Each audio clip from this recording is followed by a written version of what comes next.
Welcome sa ating bagong segment na Legal Ba? Kung saan aalamin natin ang mga usaping legal na kadalasang nagpapagulo ng isip ng marami. Sa episode natin ngayon, tatalakayin natin ang konsepto ng pasalo o assume balance sa mga ari-arian. Isang kasunduang madalas ginagawa sa pagbili ng sasakyan, bahay o lupa. At makakasama natin upang pag-usapan yan ang ating legal expert na si Attorney Ruel Ilagan. Good morning, Attorney.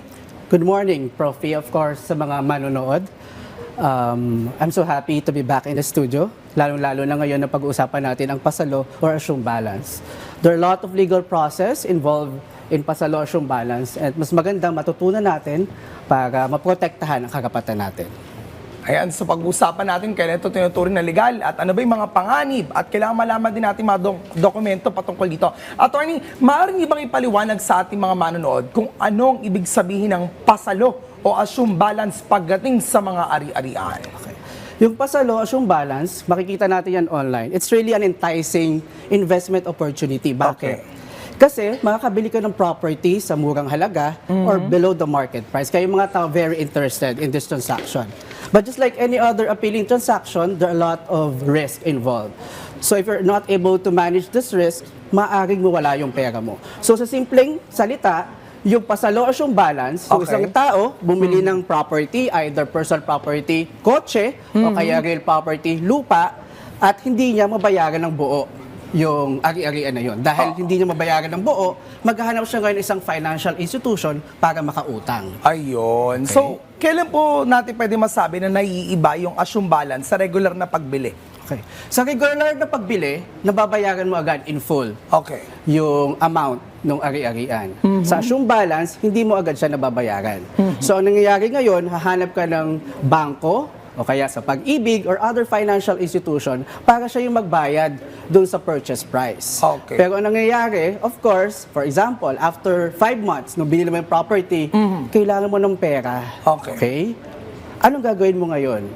Ibebenta mo ngayon yung property. Ngayon, dito papasok yung pangatlong party. Ito yung pasalo buyer. Okay. So in other words, sa transaction na ito, may tatlong parties. Una, yung seller o yung nagbebenta o yung original buyer ng mortgagor na may utang. Ang pangalawang party is the pasalo buyer. Siya ngayon yung mag-a-assume ng obligations. Ang pangatlong party is of course yung financial institution or the mortgagee or bangko. So itong tatlo yung parties na involved sa transaction ng pasalo or assume balance. Okay, ano ang mga legal risk na dapat pag-isipan kapag magpapasalo or pinasalo ang balance ng isang ari-arian? There are a lot of legal risk. Okay? So, kailangan nating matutunan ano ba yung interest ng bawat party. Kanina sinabi ko tatlong parties. Okay?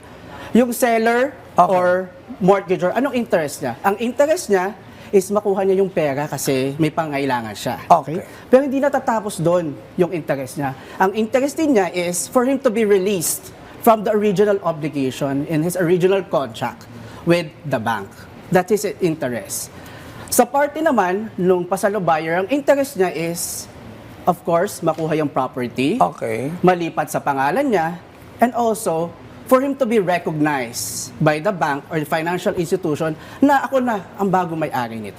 Ayun. Pero kailan po, kasi there are chances, nakikita ko yun, lalo na sa mga sasakyan, yung pasalo balance, whatsoever, kailan po naging negatibo yung implication nito towards doon sa mga principal actors during the assume balance? Hindi alam ng lahat.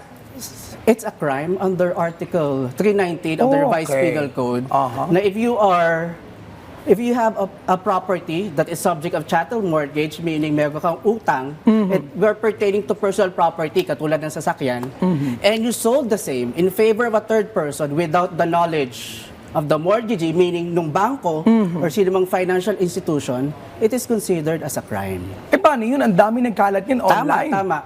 Kaya dapat alam natin na kung magbebenta tayo ng isang property na mayroong mortgage, dapat alam yun ng mortgagee bank. Okay, punta tayo dyan. Attorney, ano ang mga hakbang na dapat gawin bago pumasok sa isang kasunduan ng isang pasalo?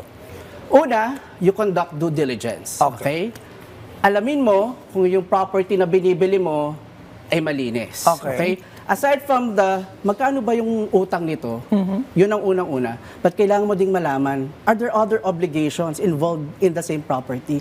Kasi minsan, mababa yung presyo na binibigay sa'yo, too good to be true.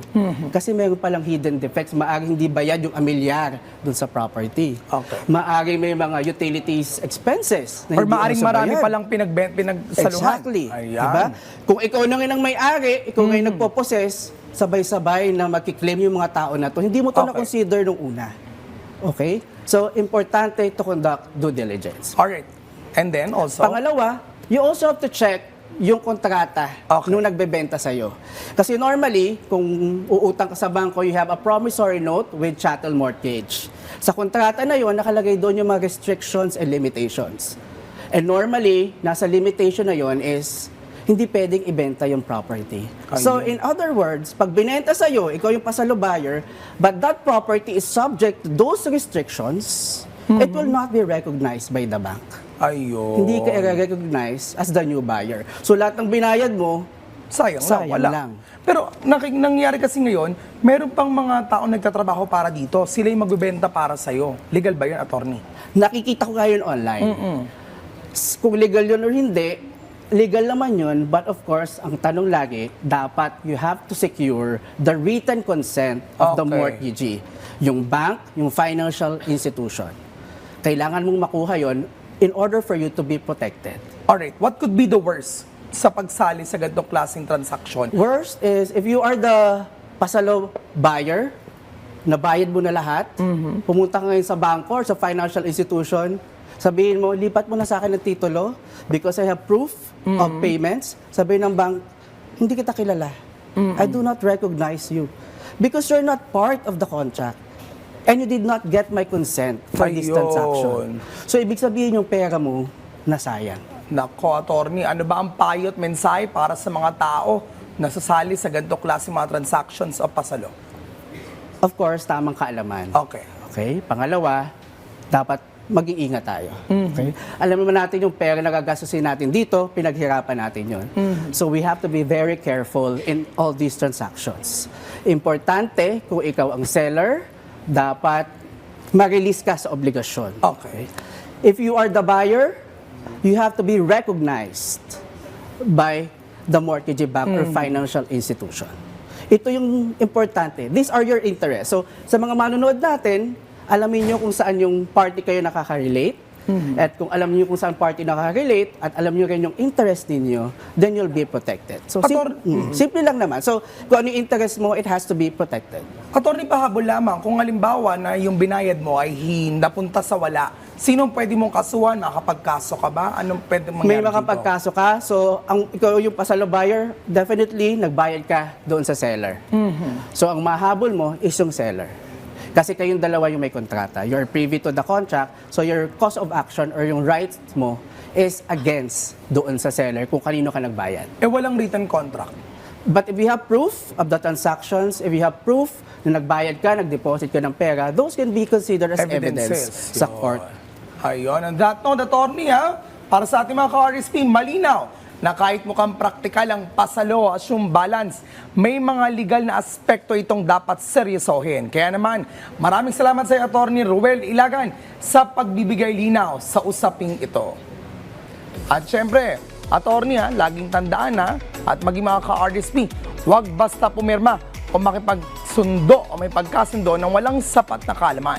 Dahil sa dulo ng lahat ng usapan, ang tanong dapat ay, legal ba